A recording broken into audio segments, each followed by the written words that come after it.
Welcome to today's episode of Engineering Legends. I'm Kelly Rogers here with Tiffany Long, and I'm very excited that this is our first episode of 2022. Happy New Year to everyone out there. Tiff, we often say that one of the best parts of what we do is just really having this opportunity to share the great things happening in our industry. And even with the chaos that was 2021 and is now 2022, there are really fantastic advancements happening in the water space, and today's podcast really highlights some of that forward thinking that makes things better. We're trying to get people to understand just how important and big the water economy is. It's a major driver, and this is one of the fastest growing sectors in the United States.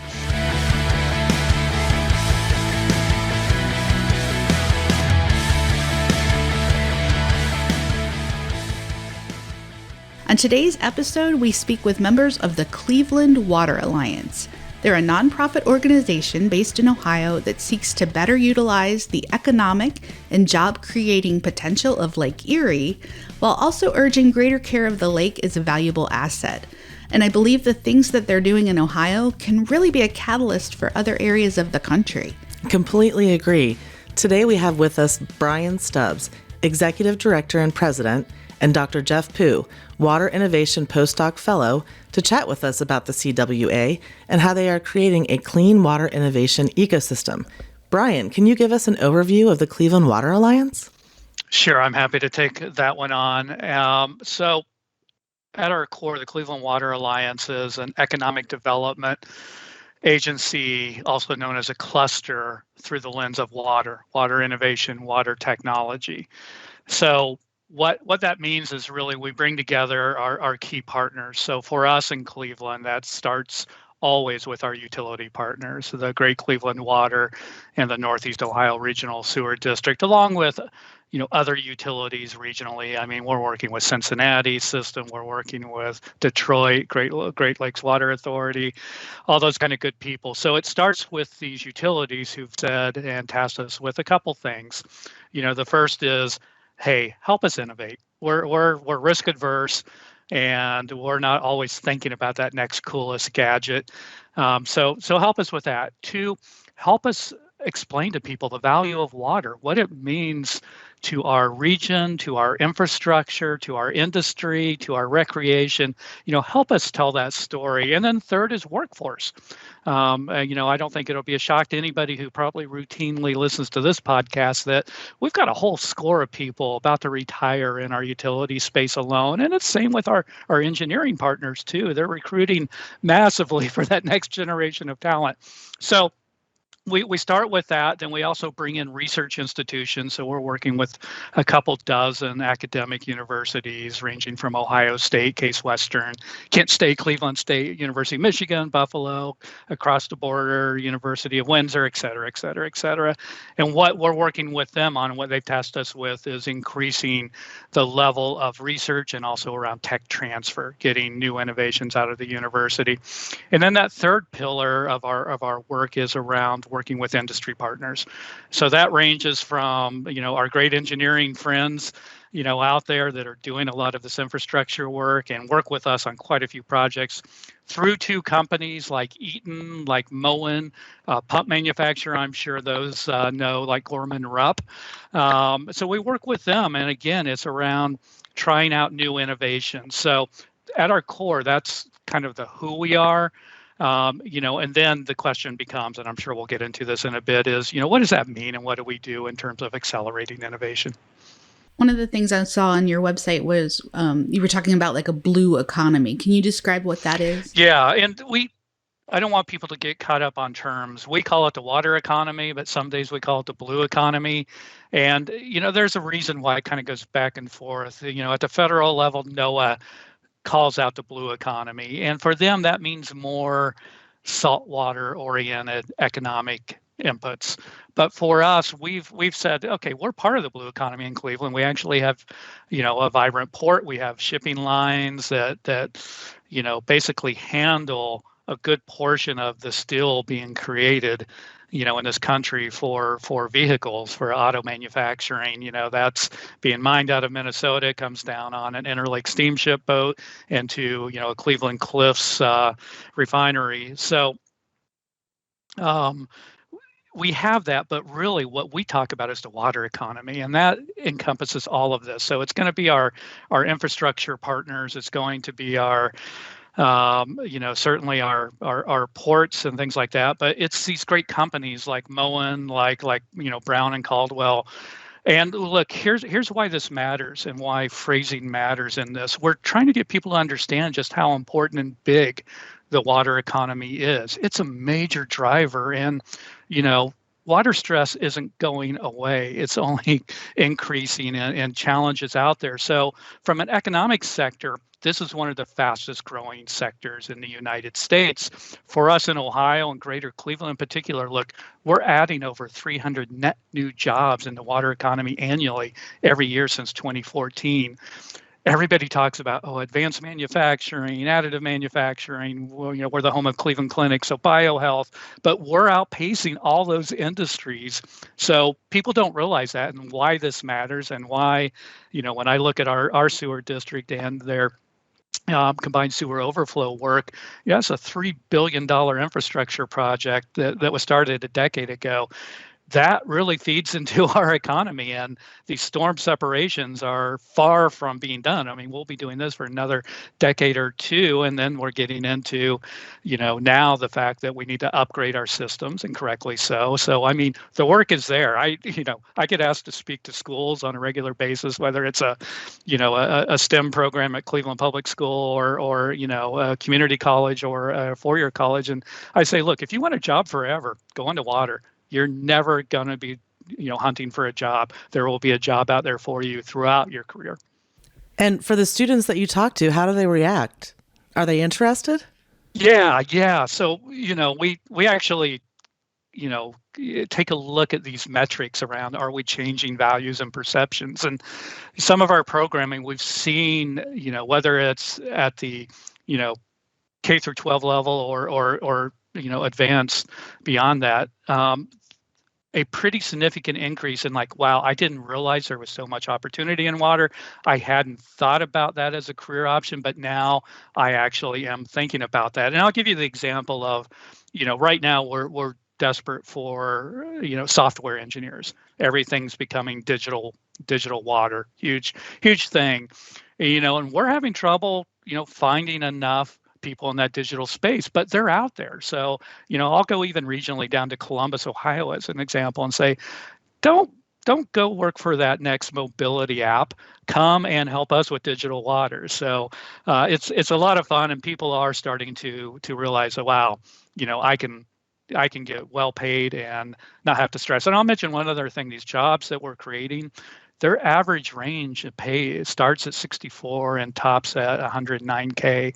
That's really good pay, especially in a place like Cleveland, where the cost of living really isn't that high. I mean, I've spent time in Chicago, spent time in San Francisco, and, you come here and you can buy, in my case, a beautiful 110-year-old home for a couple $100,000. So if you're making 80, 90K a year, life is going to be good.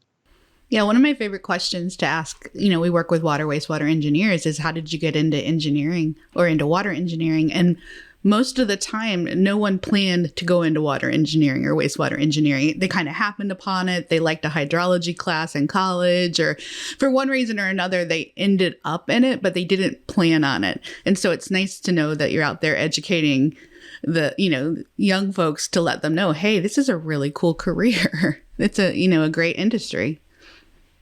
Dr. Jeff, we'd love to hear your backstory about how you got passionate about water engineering.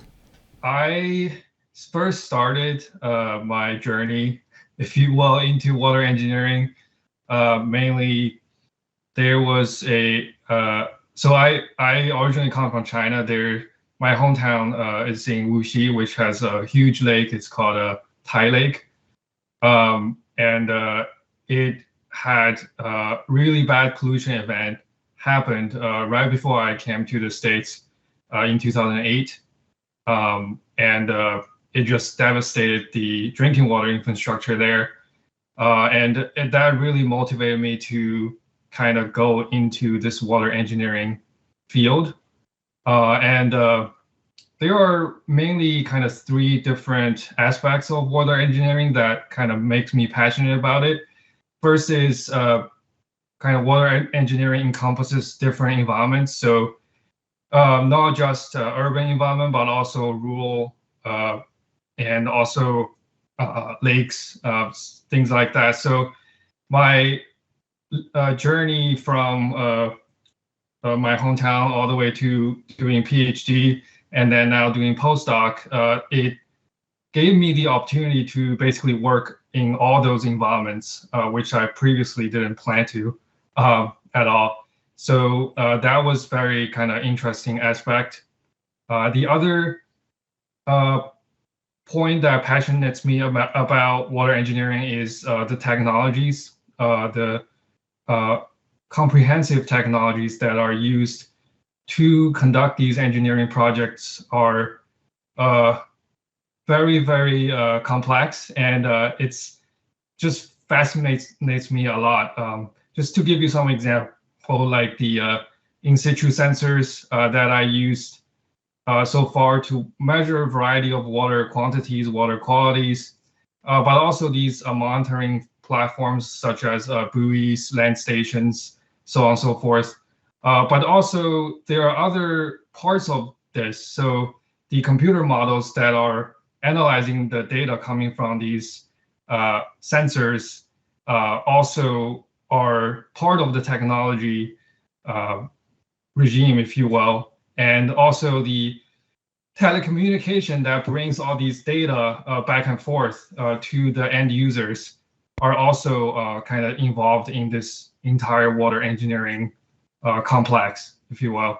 So these variety of technology just open my eyes to the water engineering, but also makes me more passionate about water engineering in general.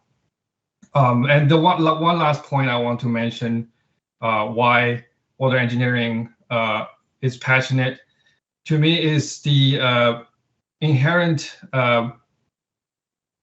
point about water itself. It's very interdisciplinary. So in working with water engineering projects, I was not just working, with water, with the engineer themselves. I also work with a variety of hydrologists, ecologists, meteorologists, so even sometimes sociologists to figure out how to best approach to solve these water problems. So that's something also I'm very passionate about, is to collaborate and to solve problems, not just from a single point perspective, but from a holistic approach. Yeah, that's a great point. It really is interdisciplinary like that. Very cool. So one thing you guys do to really raise awareness in your area is you have a cool competition. It's called the Erie Hack. Can you tell us more about that? Yeah, we love Erie Hack. Look, the idea, the base idea is, it's not a new concept, but it's kind of outsourcing innovation. And it's to say, we have some problems we want to solve. We're going to open it up to the world and say, if you can help us solve this problem, we'll pay you. We'll give you cash. So that was the origins of Erie Hack. But Erie Hack's a little different than a lot of these open innovation challenges in that it's broad and big. What we did is, we have a partnership with NASA. And NASA has a center in Cleveland called the Glenn Research Center. I think most of us can figure out where the name Glenn comes from and why that matters to us in Ohio. But they have this really great innovation team. And so they partnered with us. And this was in 2016, the first time we did this. We went to all of these Lake Erie Basin cities, all the way around on the Canadian side, on the U.S. side with that team. We brought people together who had never been in the same room. And this gets into the workforce thing too. And that, the very first one was in Toledo, Ohio. And we started in Toledo with intention because it was 2 years after the Toledo water system had been shut down for 2.5 days. People there, trust me, they care about water because they've seen, what lack of infrastructure and what challenges around nutrient pollution can do to their system. But what I realized is we were in this room. It was in a tech incubator. I had people from the sewer system, from the water departments, from water resources, et cetera. Then I had all these like innovation technology people. And look, Toledo's it's a city, but it's not huge. It's not 8 million people. And what happened is that I realized that people in this room had never met. And I was just shocked by that. I'm like, Toledo's not that big, and the fact you had never met. So we did kind of similar things in each city. We brought people together and we said, what's keeping you up at night? What are your biggest challenges? And we're going to create a open innovation competition based on that. So that's what we did. We did similar events in Windsor, in Buffalo, in Erie, Pennsylvania, in Detroit. And out of that came this competition that is just really broad and open. And it does a couple things. One, we actually do get some pretty interesting ideas out of this. Two, it actually gets people intrigued about careers in workforce. And three, from a community perspective, it's the value of water. People need to understand why they pay a water bill. They need to understand that. We have not done a great job of explaining. It's like, it's not just about turning on that faucet and paying for the amount of water you use. It has to be delivered through infrastructure, and that takes money. And so this is how water engages with your life. So, and look, it's mind-boggling just in terms of people not understanding even how water gets into their homes. I have to explain to them the concepts of pressure and all that. It's shocking, but it's healthy and good. So Erie Hack was our attempt at making this collective kind of action around let's all come together around new technologies, the value of water. And look, we just finished up the third one last month. And it's just been incredible watching the evolution of technologies and innovations. And this last round, the team that won, and there was two really exciting teams using this technology, was RNA-based technology. Everybody knows RNA because of, the vaccines for COVID. RNA, and RNA, brand new innovation. This is the person who won actually turned down a job a decade ago at Moderna. And what he developed was using RNA to track invasive species. And it's like, what a concept that we can now track with certainty in a particular area. Wow, we actually do have the Asian carp here. So we need to get a little more busy on what we're doing. And then we've taken that a step further. And what he developed was using RNA to develop the level of toxicity and the type of toxicity within microcystin and harmful algal blooms. This is a big unknown. We don't know a lot of times if an algal bloom is a nuisance algal bloom. Is it toxic? How toxic is it? We have to take grab samples. We take them back to the lab. A couple weeks later, we have the answer. Well, a couple weeks later, it's too late. This actually allows us to determine quickly, succinctly, near real time. So it's a fun event. It's garnered worldwide attention. NPR, All Things Considered, covered it. It's always great when somebody in another region of the country says, "Hey, I heard you on NPR as I was, driving in Denver." So it's fun. And it sounds like you get like all types of people that enter these contests, like young folks, old folks, a wide range of careers, just a wide variety of people. Yeah, that's actually a great point. That's one of the really fun things about it. So of probably my top 5 favorite innovators within the competition, one at the time was 17 and the other at the time was 88. And then we have everything in between. So the person who was 17 is amazing. She was in high school in Buffalo, and she realized that the beaches in Buffalo every season were just getting inundated with invasive mussel shells to the degree where the Buffalo work system has to actually take a caterpillar and a backhoe system and a scooper system on the beaches just to clean these up on a regular basis. So she asked this question of what if we could reuse those shells? And what she ended up engineering was grinding them up and turning them into a polymer that is really well used around 3D printing filament. And here we were with a 17-year-old negotiating an MOU with Eaton, a multinational, technically headquartered in Ireland, but really headquartered in Greater Cleveland energy company. That was like, wow, So you the point of these open innovation challenges is you don't know where that next really cool idea is going to come from. So let's just put it out there and see what happens. That is fantastic. I definitely was not thinking about things like that when I was 17. Me either. So what was the winning submission this year? The winning submission this year was the RNA technology that I mentioned, the being able to really fine tune in on toxic levels of microsystem through this RNA technology. And the team that won is going to take their winnings. That was $30,000 that I literally just wrote a check day before yesterday, and it's like, wow, that's a lot of money.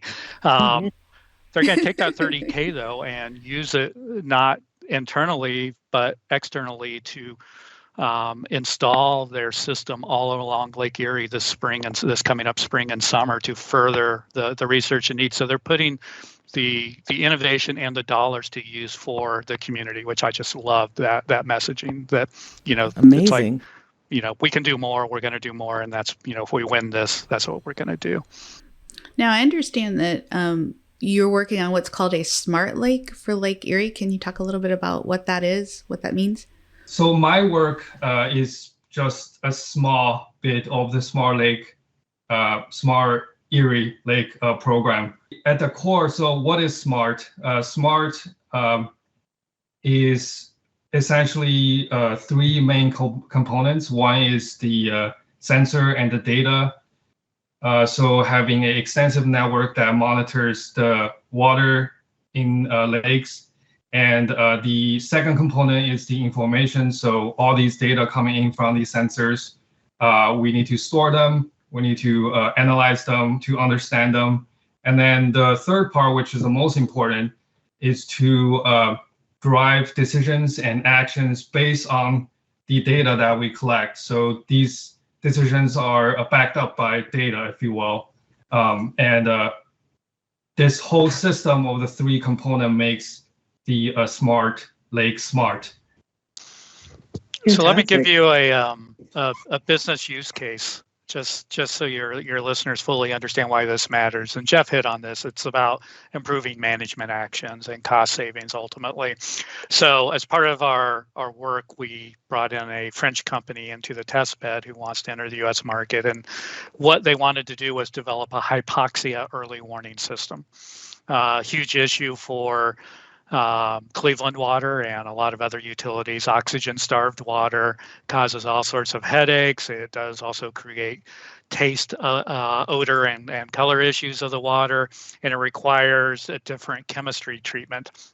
So the idea is, can we give Cleveland water a 2 to 3 day heads up that a hypoxia upswelling event's coming to their water intakes? And through that, they know how to properly be prepared for chemistry changes in their treatment systems and also supply chain, which is a huge issue right now. What kind of activated carbon do you need for this? And, do we have the right type and all of that? So, this stuff really matters. Some people get caught up in like, oh, smart technology, I don't know about all of this, but no, this is improving outcomes, it's improving costs, and that's just one little fraction of what the Smart Lake effort is doing. So we're really excited by it. It's a great it's also one of those great things to get people a little more engaged around water. You can, we control some of the buoys out on Lake Erie as an example. You can text them from your smartphone. It'll text you back, and it will text you all the parameters available on that. When we had the Plain Dealer, the Cleveland newspaper, cover that, and it crashed our whole system. It was so popular. Everybody regionally was like texting these buoys, and it's like, oh my God, I had no idea. Stop, wait, I need to upgrade our system. That's awesome. Yeah, that was going to be my next question is, where are the sensors? Are they all on buoys? Are they close to the shore? Are they throughout the entire lake? Or Well, so it starts with, we have both open water placed sensors on buoys, and then we have watershed based sensors. So it's not just on the lake, it's slowly going up the entire watershed, but you can start with the buoys. So, just in Cleveland alone, we've got 4 buoys, 3 around Cleveland Water's intake, and then 1 about 7 miles out, a little further out. That's kind of more of a predictive sort of sensor. And these are kind of Frankenstein. It's as we've learned, put together. Meaning, we'll buy, and this is through our partners at Limnotech out of Ann Arbor.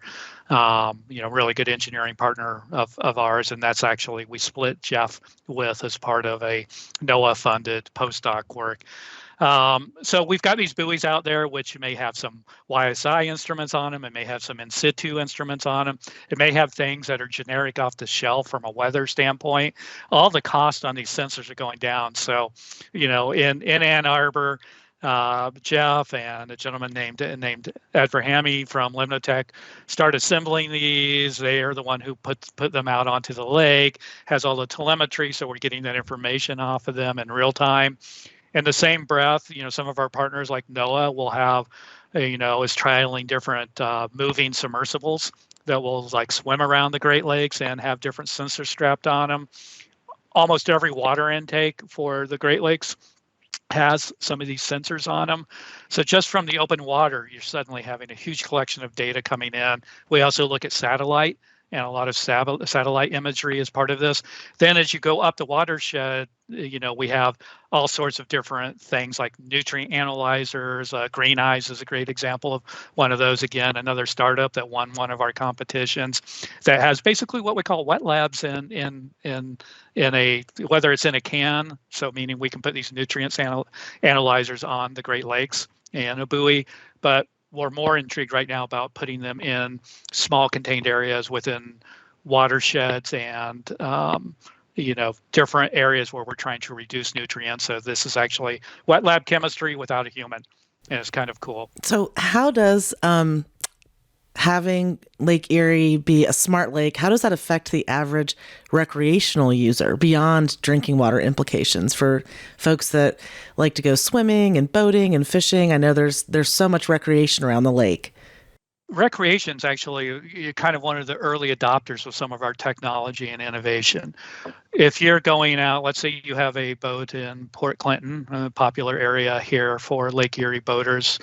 A lot of people have multi-generational family places there, and that's how they spend their summers. But harmful algal blooms and algal blooms in general have really kind of changed that.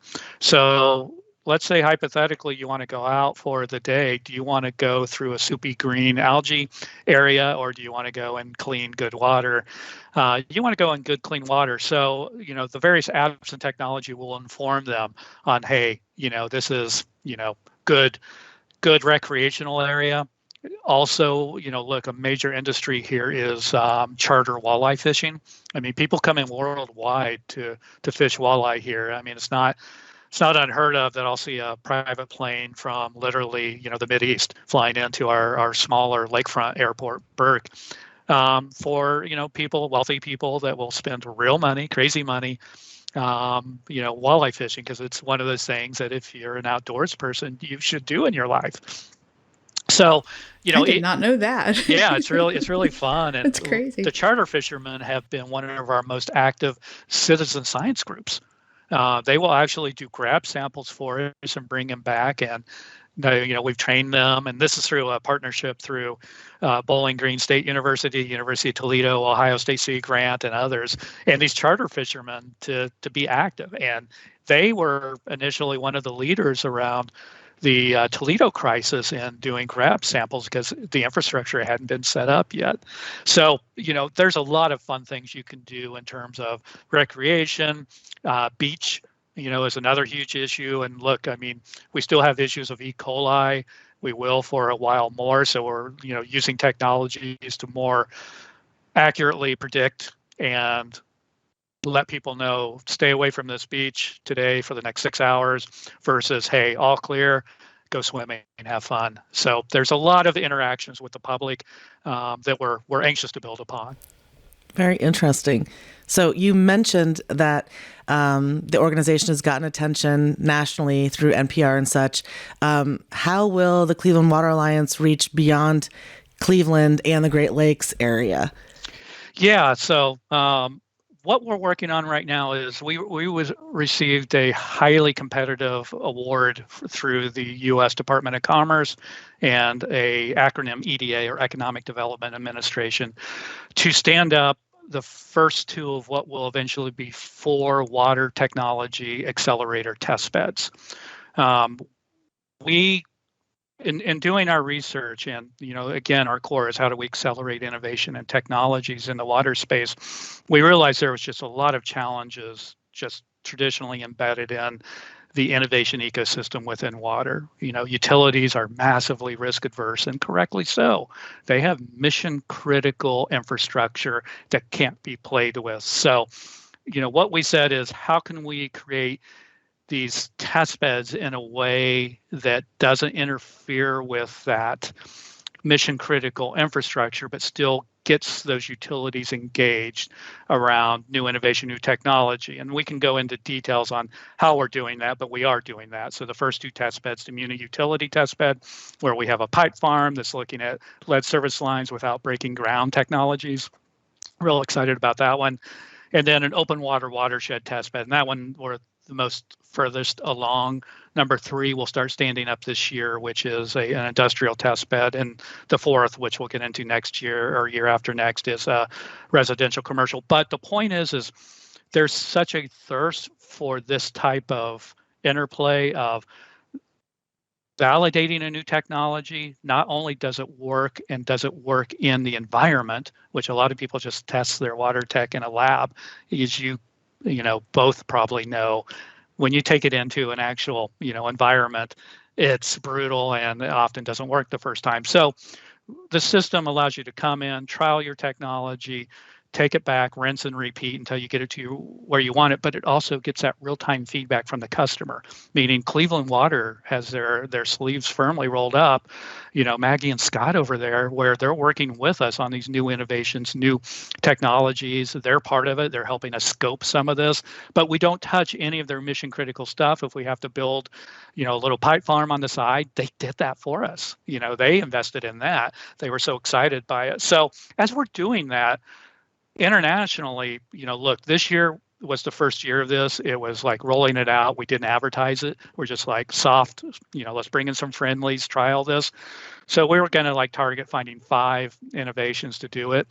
Without advertising, we had 13 within, June of this year. And of that, over half of them were international. These are new technologies that want to come into the U.S. market. They need to validate it. They need to trial it. They need customer feedback on it. So the word is out there now. For 2022, we'll be doing a much more concise, outreach. The neon light out front will actually say open on these test beds. We'll be, presenting, hopefully, if we can travel at various events in Europe, and then Singapore Water Week at the end of April. Then, at WEFTech this fall, generally we work with the U.S. Department of Trade on, foreign direct investment, so opportunities for new companies that want to come into the U.S. to do their manufacturing here, and to have those discussions. And, it brings up a great kind of opportunity and point on this, getting the word out beyond the Great Lakes. The wildest kind of thing that came to us this year was from South Korea. So we have an inked deal for a 3-year, $6 million water purification technology. It's been vetted, validated, and approved from a regulatory standpoint in South Korea. They wanted to come to the U.S. and go through the same process. So they found us and came to us to do this. And the real exciting thing about this for us, not only is, we're going to validate a cool new, non-chlorine based water technology, is they also want a U.S. manufacturer.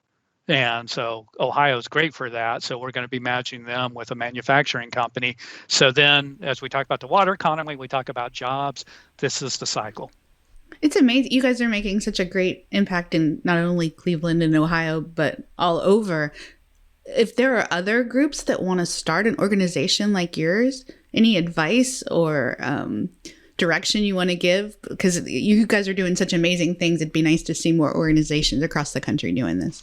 Yeah, fully agree. So, knock on wood, we actually just submitted for a new proposal with the US EDA around building what we call a freshwater economy community of practice. And this would give us a 2-year ramp to literally bring anybody who has an interest in this into Cleveland, learn from what we've built here. We'll have all sorts of sessions. We'll be able to take it on the road, including at WEFTech as an example. So I really think that's going to be the most strategic way of doing this. This kind of came out of our initial EDA work, because the other 5 grantees in this competitive process a year plus ago was everything else was saltwater related. It's all coastal. It's the Bering Sea Fishing Association of Alaska and Anchorage. It's kind of the blue economy work in Seattle and their port, and then a couple in Maine. So we're the only freshwater, but we got into a conversation there. It's like, how do we learn from each other as a starting point? So we've started getting together, and then out of this came like, let's start building these communities of practice. But the shorter answer, look, is just reach out to us. We're not a closed book. We're very open. We're a 501c3. We have a responsibility to grow this economy, and we need good people helping the whole country do so. Fantastic. Hopefully we can get the word out there. Absolutely. I appreciate that.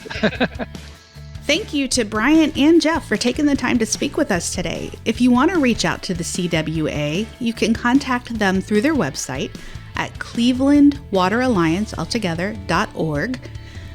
We know that many of our listeners have their own engineering legend stories. In fact, the Cleveland Water Alliance reached out to us to tell their story. We'd love to hear from you. Please send us your feedback, stories, and ideas for future episodes. You can reach us at info@brwncald.com. This podcast was brought to you by Brown & Caldwell. It's our purpose and our passion to safeguard water, maintain infrastructure, and restore habitats to keep our communities thriving. Until next time.